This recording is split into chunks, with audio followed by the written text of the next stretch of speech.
GLP-1s is 'n medikasie wat 'n natuurlike hormoon in die liggaam naboots, wat help om bloedsuikervlakke en eetlus te reguleer.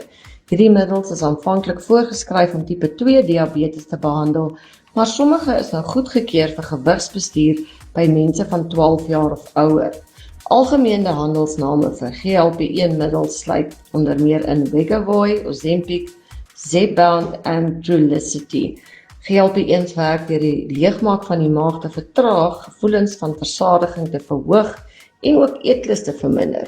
Dit help ook die pankreas om insulien vry te stel wanneer bloedsuikervlakke hoog is.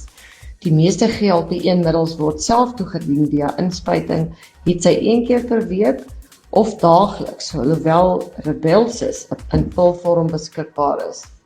Benewens die bereiking van beduidende gewigsverlies het navorsing getoon dat GLP-1-middels die risiko van groot kardiovaskulêre gebeure soos 'n hartaanval of beroerte by mense met tipe 2 diabetes kan verminder.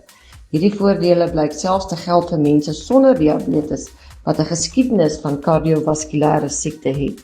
GLP-1s is ook goedgekeur vir die behandeling van matige tot ernstige obstruktiewe slaapapnee en metabolies geassosieerde steatohepatitis, oftewel MASH, wat voorheen bekend was as 'n vetterige lewersiekte.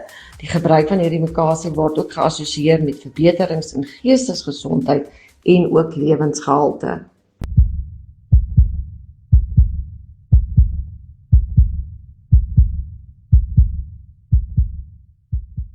Ons land, ons taal.